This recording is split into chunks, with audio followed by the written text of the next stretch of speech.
Alsentorian semuanya.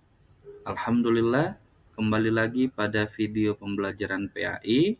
Insyaallah pada video kali ini kita akan bersama-sama mengulas kembali materi tentang keteladanan Khulafaur Rasyidin bagian ketiga, yakni kisah dari Khalifah Utsman ibni Affan. Silakan anak-anak dapat menyimak kembali materi pada video ini. Silahkan juga untuk mencatat hal-hal penting yang tidak terdapat di dalam modul pada video ini.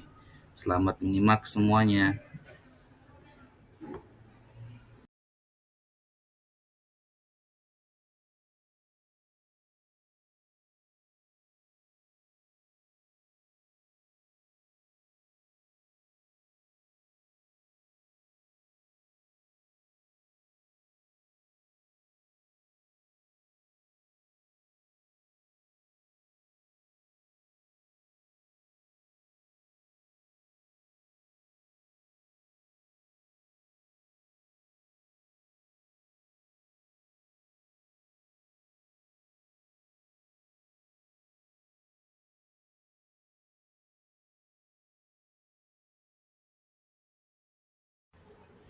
Anak-anak sekalian, pada bagian kedua dari Utsman ibni Affan, kita akan lanjutkan berkenaan tentang biografinya.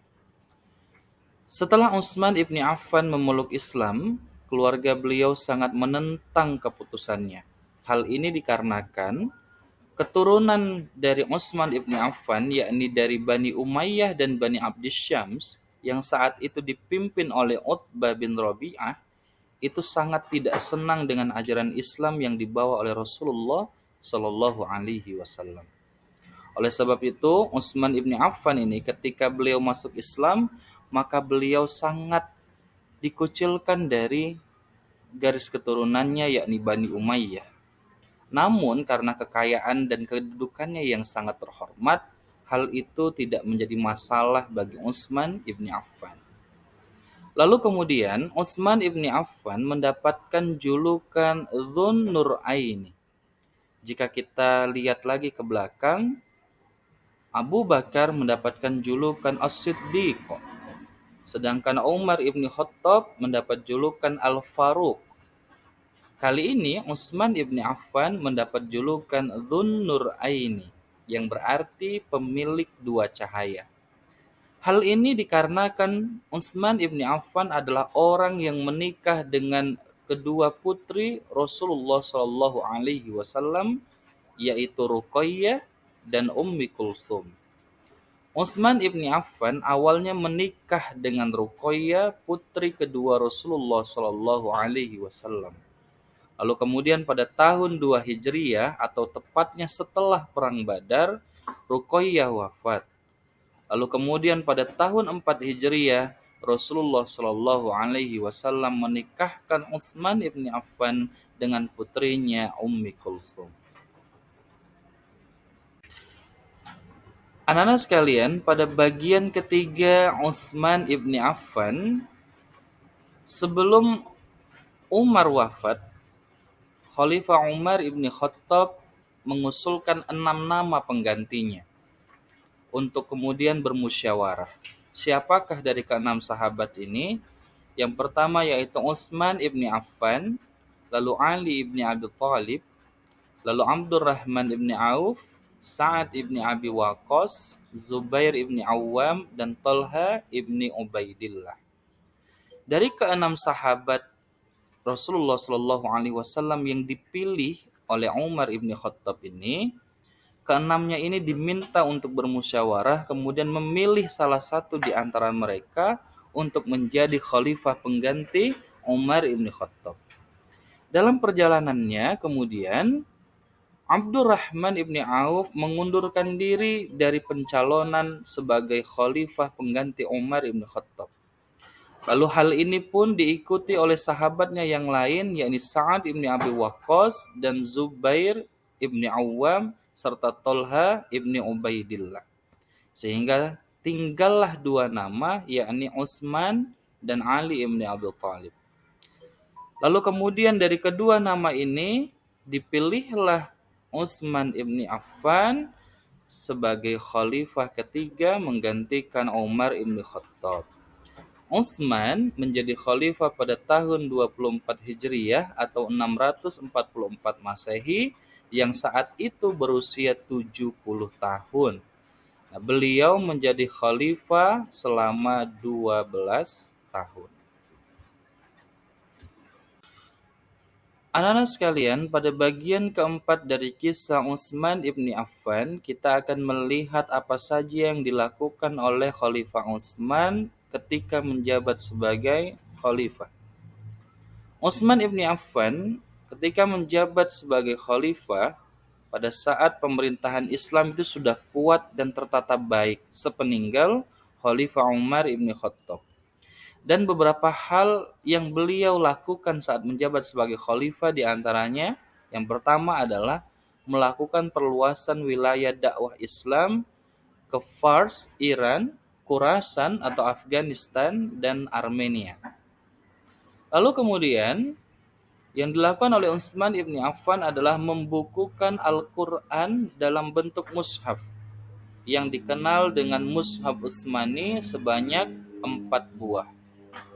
Hal ini dikarenakan Utsman ibni Affan menilai bahwa lembaran-lembaran Al-Quran yang telah disimpan pada masa Umar ibni Khattab itu dikhawatirkan rusak dimakan waktu. Lalu kemudian karena wilayah Islam semakin luas, maka dibutuhkan mushaf Al-Quran yang nantinya disebar ke wilayah-wilayah Islam yang baru itu. Lalu kemudian yang ketiga adalah penguatan dalam bidang ekonomi dan sosial masyarakat di wilayah Islam yang saat itu sudah sangat dibutuhkan. Lalu yang paling keempat adalah memperluas dan memperindah Masjidil Haram dan Masjidin Nabawi. Dari keempat hal yang dilakukan pada masa Utsman ibn Affan selama 12 tahun itu, nomor 3 adalah rencana yang paling utama pada masa pemerintahan Khalifah Utsman ibn Affan. Apa itu? Yakni penguatan dalam bidang ekonomi dan sosial masyarakat. Hal ini sangat relevan dengan latar belakang seorang Utsman ibni Affan, yakni seorang pedagang atau pengusaha yang sukses. Utsman ibni Affan yang memiliki bekal pengetahuan ekonomi yang sangat baik, beranggapan bahwa semakin luasnya wilayah Islam, maka perlu ada penguatan pada bidang ekonomi agar masyarakat atau umat Islam pada saat itu semakin sejahtera. Sehingga Utsman ibni Affan sebagai seorang sahabat yang sangat ulung dalam hal ekonomi, yang sangat dipercaya oleh para sahabat yang lain pun menyerahkan hal ini atau apapun yang berkaitan tentang penguatan ekonomi ini kepada Utsman ibni Affan. Lalu Utsman ibni Affan karena ingin rencana ini berhasil dan tumbuh ekonomi pada masyarakat, maka anak-anak sekalian, oleh sebab itu Utsman pun memilih para pembantu di pemerintahannya itu adalah orang-orang yang berasal dari Bani Umayyah.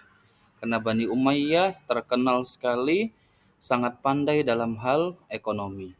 Oleh sebab itu, Utsman bin Affan pun memilih dari kerabat-kerabat beliau yang itu sudah tidak diragukan lagi pengetahuan tentang ekonomi, sehingga rencana utama pada pemerintahan Utsman ibni Affan itu dapat tercapai.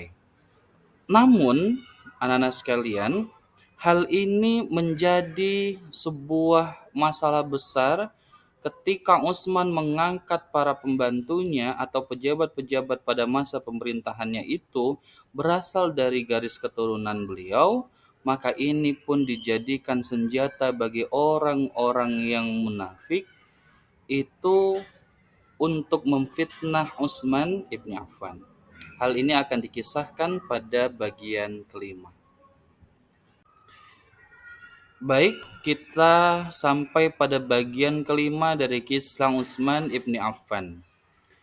Wafatnya Utsman ibni Affan merupakan awal mula fitnah terbesar yang terjadi pada kaum muslimin. Seseorang bernama Abdullah bin Saba, tolong diingat baik-baik nama ini. Abdullah bin Saba adalah orang Yahudi yang berpura-pura masuk ke dalam agama Islam. Abdullah bin Saba inilah pelaku utama yang menyebarkan fitnah di tengah-tengah kaum muslimin yang kemudian mengadakan pemberontakan sehingga terbunuhnya Khalifah Utsman ibn Affan. Apa fitnahnya? Fitnah kepada Khalifah Utsman ibn Affan yaitu Utsman difitnah melakukan nepotisme atau menguntungkan orang-orang terdekat beliau dengan cara memberikan banyak jabatan kepada keluarga dan kerabatnya. Hal ini kemudian disebarkan oleh Abdullah bin Saba jauh dari Madinah, yakni tepatnya di Mesir. Kenapa yang dipilih adalah Mesir? Hal ini dikarenakan wilayah Islam yang dekat dengan ibu kota negara, yakni Madinah khususnya, itu sangat mengenal siapa Utsman ibni Affan. Sehingga beliau atau Abdullah bin Saba ini melancarkan fitnahnya kepada Khalifah Utsman ibni Affan itu ke wilayah Mesir yang jauh dari Madinah, yang mana penduduknya pun baru masuk Islam dan jauh dari informasi berkenaan tentang kebaikan dan kemuliaan sahabat Nabi Khalifah Utsman ibni Affan. Lalu kaum muslimin di Mesir ini dibisiki tentang keburukan-keburukan dari Khalifah Utsman ibni Affan. Dimulai dari Utsman yang menguntungkan kerabatnya, hanya mengangkat kerabatnya, memberikan jabatan kepada kerabatnya. Hal ini pun kemudian membuat orang-orang yang ada di Mesir itu menganggap bahwa Utsman ibni Affan ini telah menjalankan praktek nepotisme. Oleh sebab itu, sehingga puncaknya sekelompok dari orang-orang dari Mesir ini kemudian mengadakan pemberontakan yang kemudian membuat Khalifah Utsman ibni Affan wafat. Cerita lengkapnya akan kita lihat pada bagian berikutnya. Alhamdulillah, anak-anak sekalian, kita sampai pada bagian terakhir tentang kisah Utsman ibni Affan. Pada bagian sebelumnya, yang kita ketahui adalah bahwa Utsman ibni Affan difitnah oleh Abdullah bin Saba telah melakukan nepotisme karena memberikan jabatan-jabatan penting kepada keluarga dan keturunannya saja. Sekali lagi kita perlu menggarisbawahi bahwa Utsman ibni Affan adalah sahabat Rasulullah Shallallahu Alaihi Wasallam. Beliau adalah sahabat yang sangat mulia, yang kemudian mendapatkan gelar Dzunnur Aini, yang telah menikah dengan dua putri Rasulullah Shallallahu Alaihi Wasallam. Sehingga kita harus berpikir bahwa sosok dari Utsman ibni Affan ini tidak mungkin melakukan perbuatan tercela sebagaimana yang difitnah oleh Abdullah bin Saba. Yang kita harus ketahui adalah Utsman ibni Affan menunjuk kerabat beliau dari klan Bani Umayyah untuk menjabat jabatan-jabatan penting pada masa pemerintahannya, yakni dikarenakan kelompok dari klan Bani Umayyah adalah kelompok yang paling mengetahui tentang ekonomi, sebagaimana yang direncanakan oleh Khalifah Utsman, bahwa proyek besar yang dilakukan pada masanya adalah meningkatkan ekonomi dan kesejahteraan umat Islam. Oleh sebab itulah Utsman menunjuk orang-orang yang paham ekonomi dan yang paling paham dari bangsa-bangsa Arab pada saat itu tidak lain dan tidak bukan yakni dari klan Bani Umayyah atau kerabat dari Utsman ibni Affan itu sendiri. Bagi orang-orang di Madinah yang dekat dengan Utsman ibni Affan, hal ini tidak ada masalah. Para sahabat yang lain pun tidak ada yang bermasalahkan. Hal ini dikarenakan tahu betul tentang siapa Utsman ibni Affan itu sendiri. Namun oleh sebab itulah kenapa Abdullah bin Saba melancarkan fitnah ini jauh dari Madinah, tepatnya di kota Mesir, yang mana kota Mesir itu adalah wilayah Islam yang baru dan banyak juga umatnya yang tidak mengenal siapa Utsman ibni Affan. Kita lanjutkan pada bagian yang tadi bahwa sosok Utsman ibni Affan ini ketika dipandang buruk oleh orang-orang Mesir, maka sekelompok orang dari Mesir itu melakukan perjalanan ke Madinah dalam rangka untuk menanyakan langsung perihal fitnah atau hal-hal buruk yang ada pada diri Utsman ibn Affan. Ada lebih kurang 300 orang datang ke Madinah kemudian bertanya tentang perihal ini. Lalu apa yang terjadi?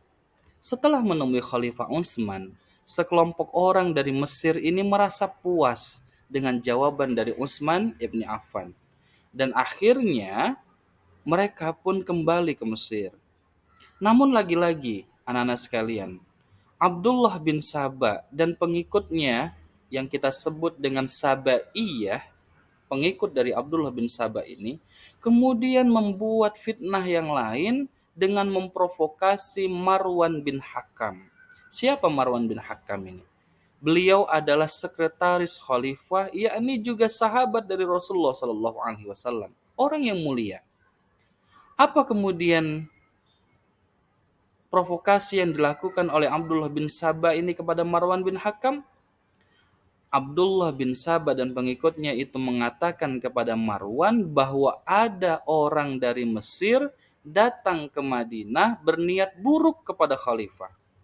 Sehingga Marwan bin Hakam diprovokasi untuk membuat surat perintah kepada gubernur Mesir, saat itu adalah Abdullah bin Sa'ad, juga kerabat dari Utsman bin Affan. Marwan bin Hakam juga kerabat dari Utsman bin Affan.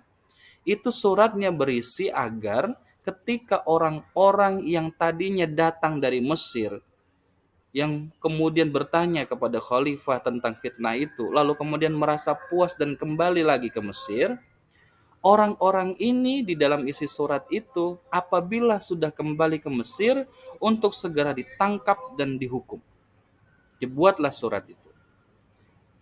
Tetapi lagi-lagi Abdullah bin Saba bermain di sini. Surat yang tadi dibawa oleh utusan Marwan ini kemudian diketahui oleh para pendemo tadi yang 300-an orang dari Mesir. Ketika 300-an orang ini dalam perjalanan pulang ke Mesir, mereka kemudian mendapati ada utusan dari Marwan bin Hakam dengan membawa surat. Hal ini sekali lagi pasti dipastikan itu adalah permainan dari Abdullah bin Saba dan pengikutnya. Lalu kemudian surat itu pun diketahui oleh para pendemo ini, orang-orang Mesir ini, kemudian dibaca, lalu ketika melihat isi surat itu, terus terang saja mereka pun merasa emosi dan marah kepada Khalifah Utsman bin Affan, lalu mereka berbalik arah kembali ke Madinah, hingga kemudian ketika sampai di Madinah, mereka pun meminta dan bertanya kepada Utsman bin Affan perihal surat itu. Apa jawaban dari Khalifah Utsman bin Affan? Khalifah Utsman bin Affan mengaku tidak mengetahui apa-apa tentang surat itu. Tetapi para pendemo itu kemudian menunjukkan surat yang sudah ada stempel khalifahnya. Hal ini pun akhirnya ada dua hal yang jadi anggapan para pendemo. Kalau bukan Khalifah Utsman yang membuat, berarti adalah sekretarisnya Marwan bin Hakam. Lalu kemudian para pendemo itu meminta agar Utsman menyerahkan Marwan bin Hakam kepada mereka untuk mereka adili. Tetapi Khalifah Utsman bin Affan tidak ingin menyerahkan Marwan bin Hakam. Sekali lagi, hal ini dikarenakan Utsman berpikir bahwa ini pasti ada kesalahpahaman. Lalu kemudian Khalifah Utsman bin Affan pun masuk ke dalam rumahnya, tidak lagi menemui para pendemo itu. Lalu para pendemo ini pun kemudian tetap menunggu di depan rumahnya Khalifah Utsman bin Affan. Mereka terus berteriak meminta pertanggungjawaban agar Khalifah Utsman mau menyerahkan Marwan bin Hakam. Namun lagi-lagi Abdullah bin Sabah dan para pengikutnya memprovokasi para pendemo itu. Mereka mengatakan bahwa kita sudah lama menunggu Utsman bin Affan di luar, tapi Khalifah Utsman belum juga menunjukkan dirinya. Lalu kemudian karena provokasi dari Abdullah bin Sabah, akhirnya emosi dari orang-orang Mesir ini pun tidak lagi terbendung. Hingga dari mereka pun mencoba untuk masuk ke dalam rumah Utsman ibn Affan. Lalu kemudian salah seorang mereka berhasil masuk lewat jendela, lewat pintu, mendobrak sana ke sini. Lalu kemudian terlihatlah Khalifah Utsman ibn Affan sedang memegang dan membaca Al-Quran.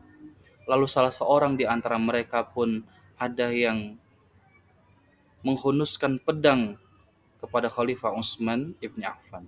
Terjatuhlah Khalifah Utsman lalu disambut dengan beberapa tendangan, pukulan yang kemudian diakhiri dengan hentakan pada dada Khalifah Utsman ibn Affan, sehingga pada saat itu Khalifah Utsman ibn Affan pun wafat. Anak-anak sekalian, ini adalah kisah dari Khalifah Utsman ibn Affan hingga wafatnya beliau ketika beliau sedang memeluk membaca Al-Quran. Oleh karena provokasi dan fitnah dari seorang Abdullah bin Sabah. Hal ini akan kita lanjutkan pada bagian keempat, yakni tentang Khalifah Ali bin Abi Thalib. Terima kasih. Silahkan nanti anak-anak dapat mengerjakan tugas kuisis pada link setelah ini. Assalamualaikum warahmatullahi wabarakatuh.